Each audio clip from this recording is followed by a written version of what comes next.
হযরত আদম আলাইহিস সালামের দুই সন্তানের ব্যাপারে আল্লাহ আমাদেরকে শোনাতে বললেন। কুরবানি সংক্রান্ত বিষয় এখানে আছে। এই পৃথিবীতে প্রথম মানুষ হত্যা করেছিল এই কাবিল, হাবিলকে। এই জন্য দুনিয়ায় যত হত্যা হবে অবৈধভাবে, এই লোকটার আমল নামায় মানুষ হত্যার একটা গোনা যেতেই থাকবে কিয়ামত পর্যন্ত। এই জন্য দুনিয়াতে এমন কোন কাজের আঞ্জাম তৈরি করা ঠিক না যে আপনি মারা যাওয়ার পরও এটা জারি থাকে, এরকম কাজ এদেশে নেই। জেনে শুনে বুঝে শুনে এরকম কোন কাজে হাত দেবেন না যে আপনি নেই অথচ এটা বিকাশ হয়ে আপনার কবরে যাচ্ছে। আল্লাহ রাব্বুল আলামিন সতর্ক করছেন, অতলো হে নবী আপনি তেলাওয়াত করেন, আলাইহিম নাবাবনাই আদম বিল হক। এটা কুমিল্লার দেবীরদার, এই যে উম্মত গুলো বসে আছে এদের সামনে আপনি তেলাওয়াত করেন আদম নবীর দুই সন্তানের কাহিনী যথাযথভাবে সঠিকভাবে এদেরকে আপনি ইতিহাস শোনান। প্রশ্ন আসতে পারে, হাজার হাজার বছর আগে পৃথিবীর প্রথম মানব হযরত আদম আলাইহিস সালাম, তার দুই সন্তানের কাহিনী শুনে আমরা করব কি না? তারা যে একটা বিষয়কে নিজেদের পক্ষে আনার জন্য আল্লাহর যে পদ্ধতি কোরবানি দেওয়া, আমি ইতিহাস বলার জন্য এখানে বসি নাই, তাফসীর থেকে কয়েকটা কথা আনার জন্য, শিক্ষা দেওয়ার জন্য বলছি। হযরতে আদম নবীর সন্তান জোড়া জোড়া তৈরি হতো ওই সময়, আগের পক্ষের পরের পক্ষের এভাবে মিল করে তিনি বিয়ে দিতেন। যেহেতু মানুষের সময় কম ছিল, ওই সময় শরীয়তে ওটা জায়েজ ছিল। বিবাহ দেওয়ার জন্য তাসলিমা আর আকলিমা, মেয়েটা সুন্দর ছিল, এই জন্য আগের পক্ষের এই কাবিল বলে না আমি এটা মানি না, আমার পক্ষে যে আসবে এটা সুন্দরী হয়নি, এই জন্য আমি ওকে বিয়ে করব না, আমি ওইটা চাই। মেয়েদের প্রতি ভালোবাসা, তাদের সৌন্দর্যের প্রতি, তাদের চেহারার প্রতি আকর্ষণ, এটা আমার আল্লাহ দুনিয়া তৈরি হওয়ার পর থেকে করে দিয়েছে। যুজ্জিনা লিন-নাসি হুব্বুশ শাহাওয়াতি মিনান নিসা, মানুষকে আমি শোষণ করে দিয়েছি, আকর্ষণীয় করে দিয়েছি 9টা জিনিসকে তাদের সামনে। 1 নম্বরে মেয়ে লোক, মেয়ে লোকের চেহারার প্রতি ভালোবাসা, আকর্ষণ, এটা তৈরি করে দিয়েছে কে? এই যে পরীক্ষার জিনিস এটা। এখন যদি বলেন আল্লাহ তৈরি করে দিয়ে আল্লাহ আবার আমাকে শাস্তি দেবে কোন কারণে, এইটাই পরীক্ষা।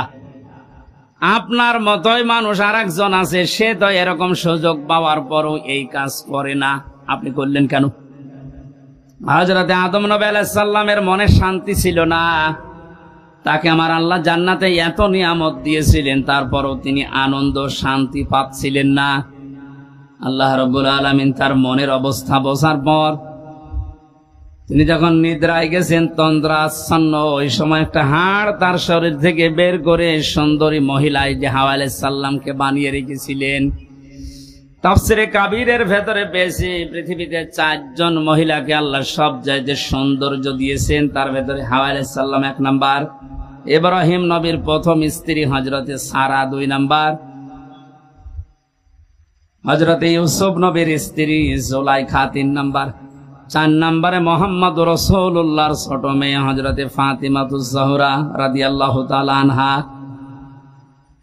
এখন ঐশ্বরিয়ায় যত সুন্দর আপনার কাছে মনে হয়, পরিমণি যত সুন্দর মনে হয়, বলে হযরতে হাওয়া কত সুন্দর ছিলেন বলেন।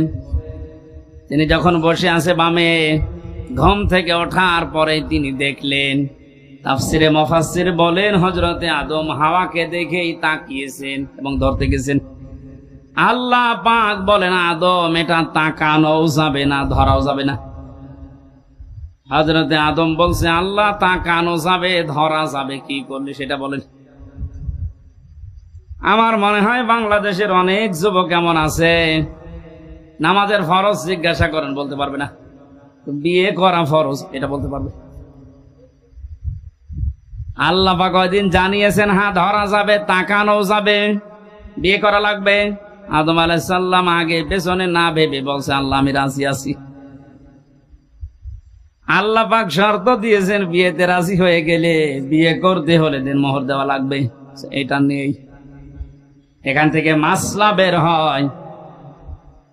অজানা অচেনা কোন মহিলাকে নিয়ে যদি আপনি তাকাতে চান, আনন্দ করতে চান, ধরতে চান, এটা বিয়ে করা শর্ত। বিয়ের আগে প্রেম বলেন, ভালোবাসা বলেন, পবিত্র বলেন, কিছুই জায়েজ নেই। অনেকে বলছে না এটা পবিত্র ভালোবাসা। প্রেমিকার মাথায় পর্যন্ত হাত দিয়ে বলছে আল্লাহর কসম আমি তোরে ভুলে যাব না, এটা জায়েজ আছে? আরে তুই হাত দিলি কোথায়? বিয়ের আগে তোর মাথায় না ওর দিকে তাকানো যায় ছিল না, আর তুই মাথায় হাত দিয়ে বলছি তোমার মাথায় হাত দিয়ে আল্লাহর কসম করছি তোমারে ভুলে যাব না, পুরাটাই গোনা জেনা হয়ে গেছে।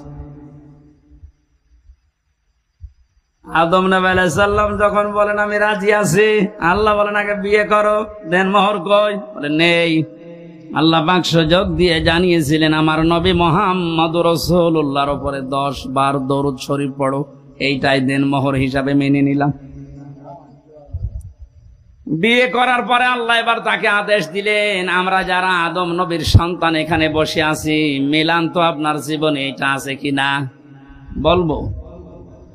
অকুলনা ইয়া আদামু সুকুন আনতা ওয়া যাওজুকাল জান্নাতা ওয়া কুলা মিনহা রাগাদান হাইসু শি'তুমা ওয়ালা তাকরাবা হাযিহিশ শাজারাতা ফাতাকুনা মিনাজ জালিমিন। জন্মের পর থেকে আয়াতটা আমিও শুনেছি। এর ভেতরে যে এত গুরুত্বপূর্ণ 4টা শিক্ষা আছে, অনেকে আমরা জানি না। আলেম যারা আছেন তাদেরকে এবার বলছে একটু খেয়াল করেন। হযরতে আদম নবীকে আল্লাহ আলাইহিস সালামের সাথে বিবাহ পড়িয়ে দিলেন জিবরাইলকে সাক্ষী দিয়ে। ডাক দিয়ে বললেন আদম তোমার বউকে নিয়ে এবার তুমি যাও জান্নাতে। জান্নাত আদম আলাইহিস সালামের বাড়ি আর আমাদের বাবার বাড়ি। এই কথা বললেন না কেন? জান্নাত আমাদের, আরো জোরে বলেন, বলেন আরেকবার। তাহলে আয়াত থেকে প্রথম মাসলা বের হয়, বিয়ে করার পরে বউ নিয়ে বাবার বাড়ি যাওয়া লাগবে। আর অনেকে এখন ঘর জামাই থাকে না, এ জেলায় নেই। বিয়ে করে বউ নিজের বাবার বাড়ি নিয়ে যাওয়া লাগবে, আর আপনি সহ থেকে যাচ্ছেন। 2 নম্বরে ওয়াকুলা মিনহা রাগাদান হাইসু শি'তুমা। আলেমদেরকে বলছি আল্লাহ কিন্তু আংতা ওয়াকুলা এ শব্দ দিতে পারতেন, মাঝখানে আংতা নেই। আজ বাংলাদেশ সহ বিশ্বে যারা নারী স্বাধীনতা আন্দোলন নামে, নারী মুক্তি পরিষদ, নারী বিপ্লব পরিষদ, এরকম 13টা সংগঠন এই দেশে এখন কাজ করছে নারীর স্বাধীনতা দেওয়ার জন্য। আপনি নারীকে আর কি সম্মান দেবেন, কি অধিকার দেবেন? আল্লাহর কোরআনের আয়াতের দিকে তাকান। পৃথিবী তৈরি হওয়ার পরে আল্লাহ নারীদেরকে কি অধিকার দিয়ে দিয়েছেন?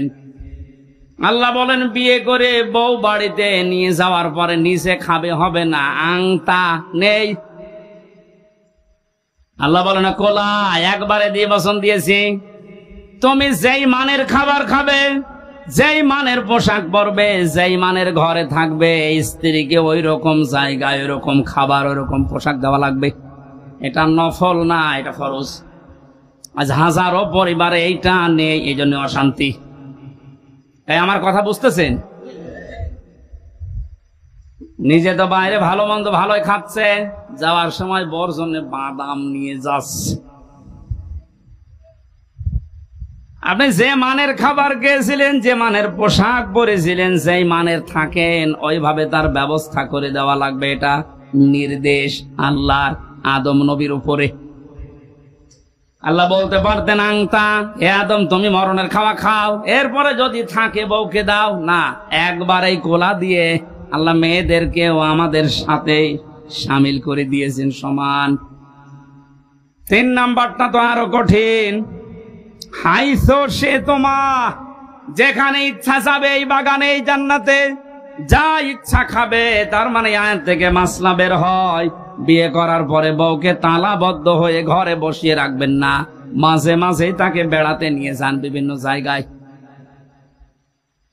আপনি এমন এমন জায়গায় নিয়ে যাবেন যেন সে আনন্দ পায়।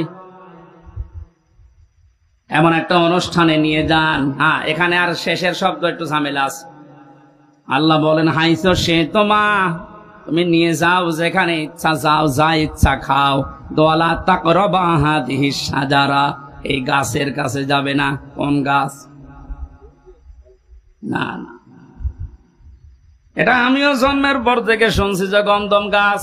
আরে ভাই, এটা যদি শুধু গন্ধম গাছ উদ্দেশ্য হবে, তে দুনিয়ায় আয়াত নাজিল করার আল্লাহ দরকার কি? আধুনিক তাফসীর গুলো আপনি দেখবেন সেখানে শুধু গন্ধম গাছ না, প্রায় 33টা অর্থ লেখা আছে। আপনার বউ নিয়ে আপনি এমন বর্ডার পার হওয়া যাবে না যে বর্ডার পার হলে আপনি আবার বিপদে পড়েন। কুমিল্লা শহর থেকে 2 কিলোমিটার পরে ভারতের কি বর্ডার? বলেন না কেন? পাসপোর্ট বাদ দিয়ে, ভিসা বাদ দিয়ে কেউ যদি যায় নিরাপদে যেতে পারবে।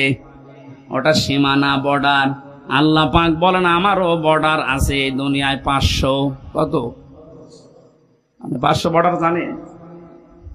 এগুলো শরীয়তের বর্ডারের ভেতরে দেওয়া আছে। দুনিয়াতে বিবাহ করার পরে বউ নিয়ে আসবা, খাবা, চলাফেরা করবা, অনুষ্ঠানে যাবা, কোনো বাধা নেই। কিন্তু সাবধান, আল্লাহর বর্ডার যেন পার না হয়। এমন অনুষ্ঠানে যাওয়া যাবে না যেখানে গেলে নিজেরও পর্দা থাকে না, বউরও পর্দা থাকে না। এরকম অনুষ্ঠান দেশে নেই? শিশু মেলায় যাচ্ছে বউ নিয়ে, শিশু নেই, শুধু শিশুর খালার আর মামারা। ওখানে গেলে আপনার আরো অ্যাক্সিডেন্ট হবে। সুতরাং যদি জানেন যে এখানে গেলে নিজেরও আল্লাহর বিধান মানা যায় না, বউ মানতে পারবে না, ওইরকম অনুষ্ঠানে যাওয়া যাবে না। ওইরকম বিবাহ অনুষ্ঠানে যাওয়া যাবে না যেখানে গেলে নিজে আল্লাহর বর্ডার পার হয়ে যাওয়া লাগে, স্ত্রীও পার হতে বাধ্য হয়। এখন যদি বলেন না গেলে আবার আত্মীয়তা থাকে না, আল্লাহর বিধান বাদ দিয়ে যদি আত্মীয়তা নষ্ট হয়ে যায়, যাক, ওইরকম আত্মীয় দরকার নেই। যে আত্মীয়র কারণে জাহান্নামের আগুনে যাওয়া লাগবে, ওইরকম আত্মীয় থাকার চাইতে না থাকাই ভালো। লা তাআতা লিমাখলুকিন ইল্লা বিমাসিয়াতিল খালিক। আল্লাহর নাফরমানি হয় এরকম কোন কাজ দুনিয়ায় কারো অনুসরণ করা, আনুগত্য করা জায়েজ? বলেন বলেন। আল্লাহ ছোট কথাটা আমাদেরকে বড় পরিসরে বোঝার তৌফিক দিন। সুতরাং বউকে নিয়ে এমন কোন অনুষ্ঠানে, এমন কোন জায়গায় যেতে পারবেন না যেখানে গেলে আল্লাহর বিধান আর মানা যায় না। যদি কেউ যায়, ফাতাকুনা মিনাজ জালিমিন, সে জালেম হয়ে যাবে। আর জালেমদের জন্য আল্লাহ নিজে মামলা রেডি করে রেখেছে। বলেন নাউজুবিল্লাহ। কোরআনে যত আয়াত আমি পড়েছি সব চাইতে সূরা শূরা 25 নাম্বার পারা, 6 নাম্বার পৃষ্ঠা, 12 নাম্বার লাইনের 42 নাম্বার আয়াতটা আমাকে আতঙ্কিত করে বেশি। এই এদিকে তাকান। সূরা শূরার 42 নাম্বার আয়াত একটু মিলান। ইন্নামাস সাবিলু আলাল্লাযীনা ইয়াযলিমুনান নাস ওয়া ইয়াবগুনা ফিল আরদি বিগাইরিল হক, ইলা আখির আয়াত।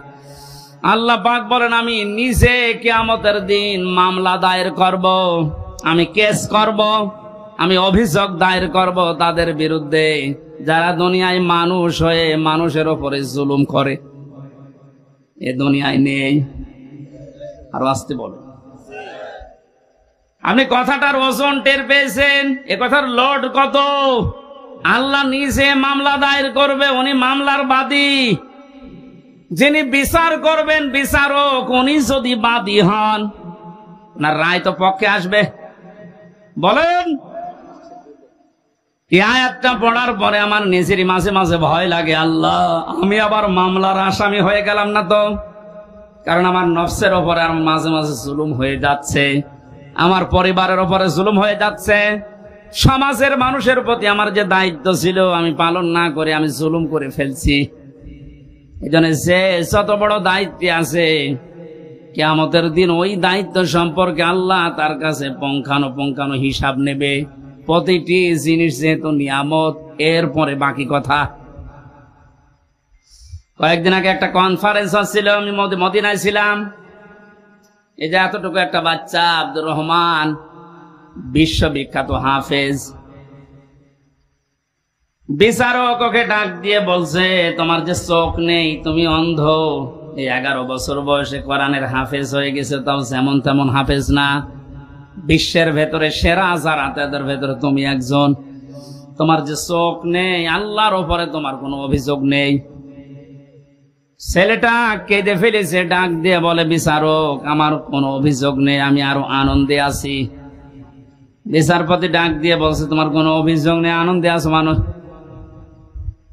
ছেলেটা বলছে, হুজুর যেদিন বিচার শুরু হবে, আসল বিচার কিয়ামতে, আমি তো কোরআনে কারিমের আয়াত পড়েছি আপনার সামনে, সুম্মা লা তুসালুন্না ইয়াউমাইযিন আনিন নাঈম, কিয়ামতের দিন প্রতিটি নিয়ামতের হিসাব আল্লাহ নিচে ধরবেন।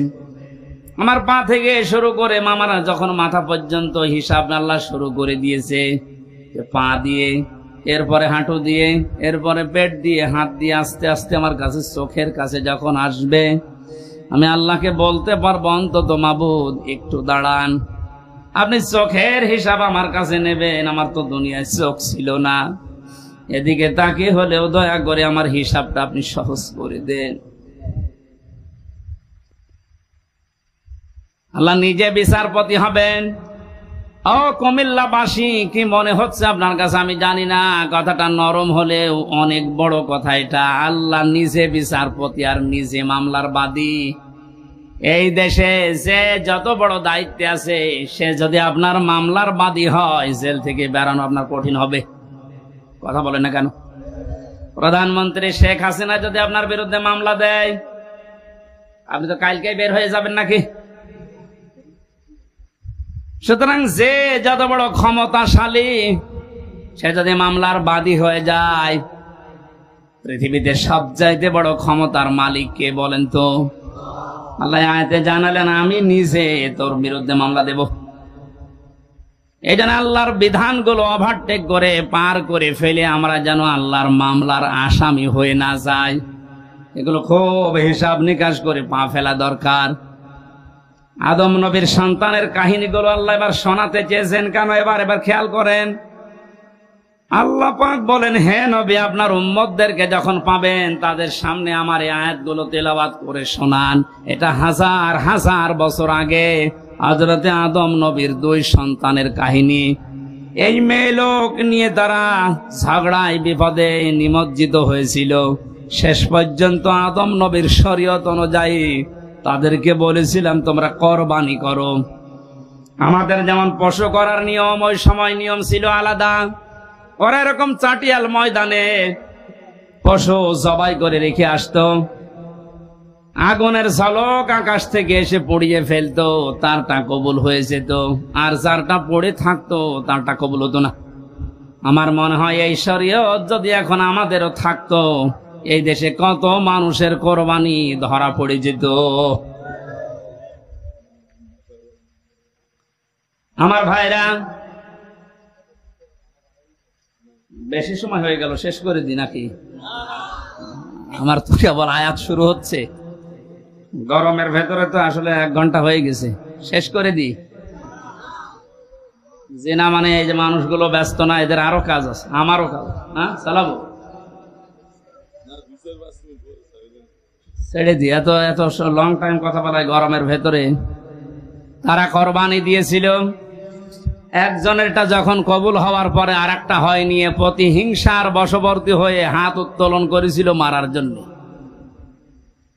আল্লাহ রাব্বুল আলামিন এই কাহিনীটা শোনানোর মাধ্যমে আমাদেরকে সতর্ক করছেন, এ দুনিয়াতে কেউ যদি কাঙ্ক্ষিত মানের জায়গায় যেতে না পারো, যার কারণে যেতে পারো না, ওর প্রতি প্রতিশোধ পরানো হলে তার ক্ষতি করো না, যেটা সবচাইতে বেশি আমরা করি।